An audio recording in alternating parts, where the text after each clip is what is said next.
A Fursona. Every furry needs a Fursona, but making a Fursona isn't an easy feat. You see, as a furry, a Fursona is a key feature of those in the furry fandom. They can work as brands, a way to introduce you to other furries, and give you the opportunity to develop a story. And like I said, it's hard, considering there are so many aspects to account for, like species, color, personality, story. So I wanted to create a complete guide to Fursona making, so, we don't have to keep beating a dead horse.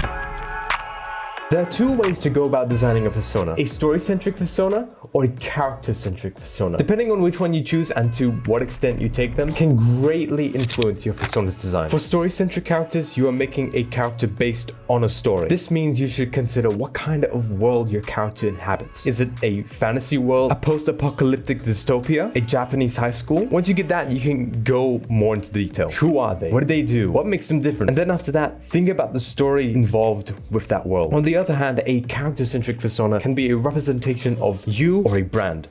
For this, you can look into what you like or how you want to be represented. Accentuate these traits in your character and experiment with how much these traits contribute to your Fursona's design. For this tutorial, I'm going to create a story-centered character. Let's imagine a steampunk world filled with floating ships, and all these ships travel to a huge, densely packed floating city in the eye of an unending storm because, I don't know, this is a cool, super rare, shiny thing the city produces. And due to this, there's a lot of trade, making the city culturally diverse, but it's plagued by socioeconomic inequality, gangs, and an ignorant head of state. Boom! That's our world. I know, hella basic. Now, the story. The audience follows insert name here on the run from a notorious gang in the city's lower third and bumps into somebody who now becomes an accomplice, and now they have to learn to stop running from their problems, otherwise this somebody is gonna get hurt because of them. Simplify or detail your story as much as you want, but understanding your character is the most important thing. For me, I prefer story-centric characters because it helps influence certain design choices later on, as well as provide the opportunity for other characters to be created in the same universe. Now that you've got the big picture, it's time to hone in on your character. So, brainstorm. Take inspiration from as many places as possible. Pinterest, music, video games, books, a cool thing that you saw. Just be inspired. That being said, the most important thing to include is emotions. Either the general emotions that your character experiences or your own. For this character, I was inspired by Lovejoy's Portrait of a Blank Slate, and what I got from the song was this idea of being a rebel and being a loose cannon. With this idea, I started to expand and flesh out the character. They're good at parkour because of growing up in a dense city, meaning they aren't so scared of heights, and maybe they find comfort in these heights. So maybe they explore and climb higher to escape people because they were abandoned as a child and grew up with trust issues. And these trust issues manifested in a more crazed and arrogant and cocky personality to shield their more vulnerable and emotional side. And adding to this, that's why they're so good at parkour, because they'd rather run than face their problems. And consequently, this viable skill allows the character to be adopted by a gang to help run goods or steal from aristocrats. You can get a lot from taking inspiration. For this, look to the countless resources on species stereotypes in the furry fandom. So, to start you off, lions, prideful, arrogant, strong. Wolves, mysterious, swift, literally everyone's first Fursona. Protogens, cool, best, literally everyone should choose this. Foxes.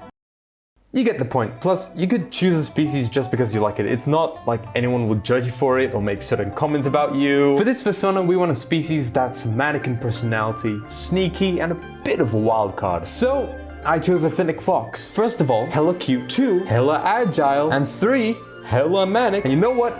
We're just gonna roll with that. It's simple. Natural or unnatural color schemes. Natural. Look at how the animal actually is in real life, e.g.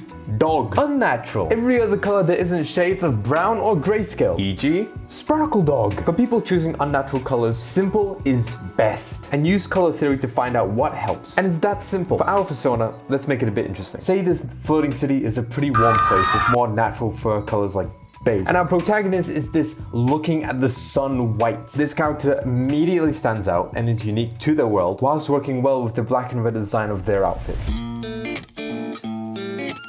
You would have hopefully done a lot for this step during the brainstorming phase. Essentially, this is your character's personality shown externally. So let's research. The glass is great. What is the rest of this? Got Batman over here. Yes. Fascism. What is this? This is excessive. Here's what we've come up with. A red ruffle shirt with some cool patterns, a biker jacket, black pants, And that's it. Essentially, when it comes to this part of the process, it is up to your imagination. Your Fursona could simply wear a white hoodie, a spacesuit, a 19th century Victorian dress. And the same applies to markings. Design them to your liking as well as how it fits with your character's vibe. So to reiterate, vibes are how your character appears to everyone else shown via their style. Congratulations! You've made a Fursona! Technically, we need to be able to communicate our Fursona in some form. For most people, a basic reference sheet with a front and back is perfect. And you can either commission an artist, make one yourself, or use a free-to-use base. And if you want to get a fursuit, including a side profile definitely helps. And once you've done all that, congratulations! You've made a Fursona! Now get out there and be a menace!